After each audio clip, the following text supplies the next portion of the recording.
What's up, everyone? Welcome back to TOL Talk of Life podcast. As always, your host with the most, Dooley.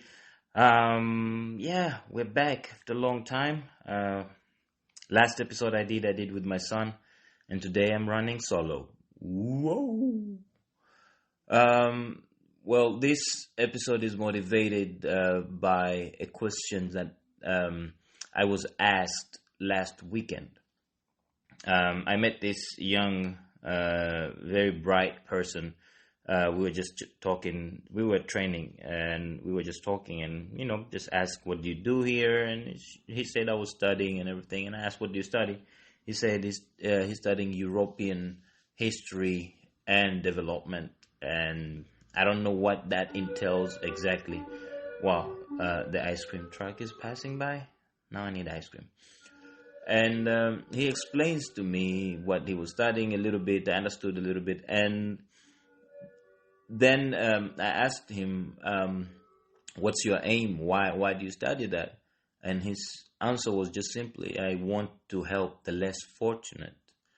And I asked him, "What do you mean by that?" He said, like people from Africa, people in Africa, people in Asia, people in South America, help them because as he learns and he has seen, they don't have much. According to the history, a lot of things have been taken away from them, from the Europeans, the English, the Portuguese, the French, and some countries are still keep taking stuff from those countries. um, and he asked me, "What do you think about it? How do I help?" And that question made me start realizing and thinking, how do you help? I am from Tanzania. I grew up poor, not so poor where um, I didn't have anything to eat for a long time, where I almost died of starvation. But I grew up poor where we didn't have much. We couldn't afford a lot of stuff. I remember sitting on the floor in school. My pants used to have holes in my butt all the time because of sitting on the floor. Could Don't get lunch money, stuff like that, and other stuff. We didn't have a TV.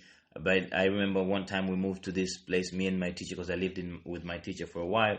We didn't have electricity. We didn't even have a proper floor. It was just dust and some stones, and we had a lot of cases of scorpions bites. A lot of cases. We only had candles. And sometimes when you're a kid, you sleep and the insect passes through the candle and you see the reflection on the wall and it becomes big and you get scared and you get. Anyway, how do you help? Are these countries, I started thinking that, are these countries really, really don't have resources? And I, the simple answer is no. Actually, these countries have so much compared to Europe, like the minerals and the nature, what it can provide, the fruits. It's so rich when it comes to that. But why is the society so poor?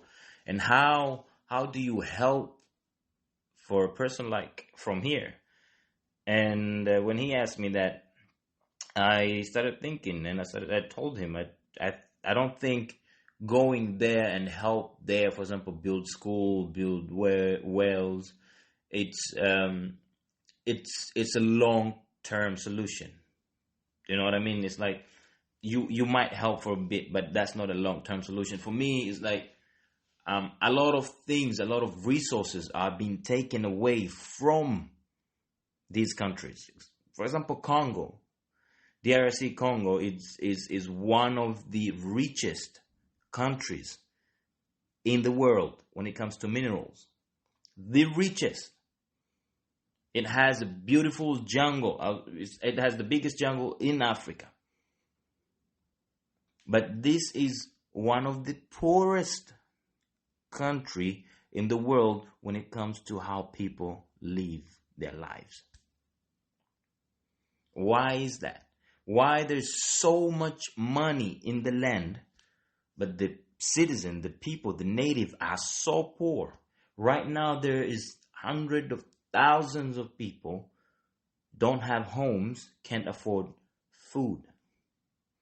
There are pregnant women, and children are working for $1 for a day. Children, we're talking about 6, 7, 8 going up. Children having children. This like children, 14, 12-year-old children who already have kids with their kids on their back working. Why is that happening to such a country? I told him that. I asked him that. And do you think going there and help is the solution for long term? I don't think so. And for me, it's like, I believe the best solution is to make sure that we started teaching the society here in Europe, in these so-called privileged first world countries, whatever you can call them, the rich countries, the more privileged countries, that these resources and minerals are not yours to take. You have these rich people who have so much money. They go back there. They say they buy the land or whatever. But we know most of them, they just pay any government leader. You buy them, you make them a little bit rich. You own a lot of stuff. That's all what's going on. So how do you stop poverty in these countries? Stop taking things from them. Stop taking things from them. I don't know how to explain this better. It's like all these minerals, all these phones, all this microphone that I'm using, the phone that I'm recording right now, this conversation, it comes from a slave labor. Children's slave labor. People that work in these mines, in the cobalt mine, they don't get to live long because there is no protection. They don't have protection gear, with less money, way less money. And they're forced to do that. Few of them dies. There's a lot of incidents where whatever the tunnel they dig, it collapses, people dying there, and these people have to move on. So how do you help? Now, if you want to go feel better about yourself, just help one person. Yeah, go do it. But it starts within yourselves. It starts with here, with the privilege. First of all, learn about humanity. Don't come to my country, teach us about rights when you do not perform the same actions of rights, human rights, whether it's a woman, man, a child, animals. Don't come and lecture in our country while you do the most horrible things to us. Now, I don't want to say, which country exactly is doing that right now, but we know there are a lot of countries or people in power that running different countries and different governments are taking advantages on these small countries. So you start educate yourself, start educate your kids, your next generation on humanity, on human rights. What's yours, what's not, and how to if you need something, how to do a better deals. Why don't we give the people from Congo better deals? Why not? Fully equipped, should be safe to go dig those tunnels. Proper salary, proper minimum wage, not $1 a day for hardest work you can do. So I never thought of it like this for long. I thought just going there every day, like a lot of people who wants to volunteer, they go there, you build hospitals, and then you build one, that's it. There's no resources in the hospital. 1 year, 2, the hospital is dead. Like there's nothing they can do with the empty building. That is not helping. That is just enabling other people be like, okay, we build a hospital there so we can go and take more. So how do we help? It starts with yourself. Start with me. Realizing these are humans. These places especially the place that they have so much on the land, but they have so little for themselves. They own so little for themselves. I am from Tanzania, from these islands, Zanzibar Islands, and I'm from this one island specifically called Unguja. And if you go to the northern part, it's just like U but turned upside down. And there's a place called Kendal Rocks all the way to Nungwi. If you go through the coast, the beach from Kendwa all the way to Nungwi, it's few kilometers, Nungwi, and then go around like this. All the coast, all the land to the coast to the beach, it's owned by foreigners. It's only hotels everywhere. Now, it has become so much hotels that even the locals cannot go to their own ocean, to their own beach. The fishermen, they have to walk through the hotels. At one time, they were banned. They couldn't walk there.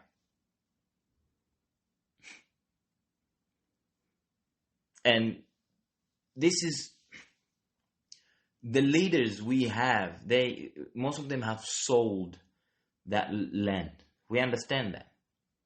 And by few money, they get the few little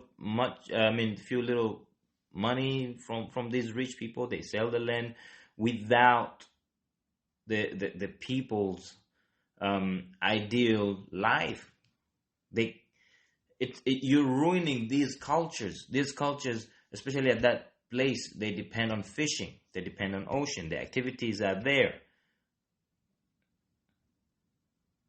So why go sell all this land from the north part? I don't understand. And these people are so proud. They come there, they take over everything. And for example, the Italians, this is from my country, I can explain this. The Italians hotels, every person that works in there are Italians, except the cleaners and the security. The job with the lowest pay, that's the one they give the people there. From managerial, waiter, waitresses, no, they don't give it to the locals. It's like when you go in there, it's like you're in Italy. And most of their customers are Italians because they book all the way from Italy. They bring them there. They come with their own airplane. I understand all of that, but that is what it is. So even the hotels, they don't hire the locals. And if they do, they hire the lower grade of it. They pay them less. I know a person who was a manager at this one hotel, and he was from Zanzibar, and the assistant was from Europe.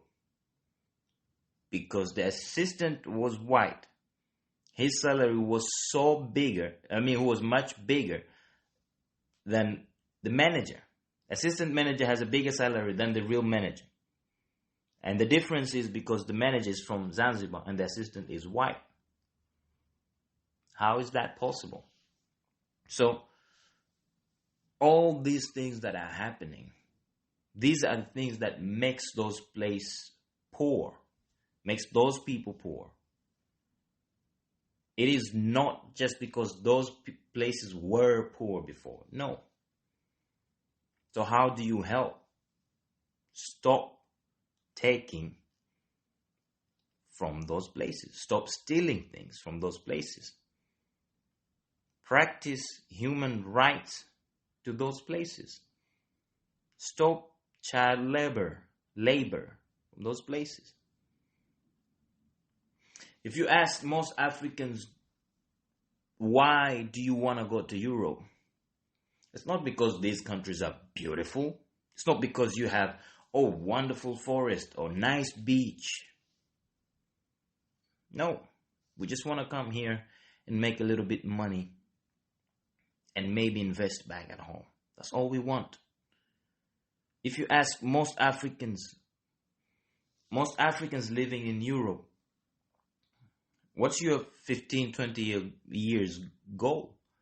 Most of them, they would say they want to go back home. They want to have a house back at home, somewhere nice, and have a little business and go on with their lives. So I know a lot of people in Europe, America, mad at, oh, there's so many foreigners, there's so many. Yes, there are. We don't want to take over the country. We just want to be able to work, get the opportunities that we should have back in our own countries. We want those opportunities. We want better jobs.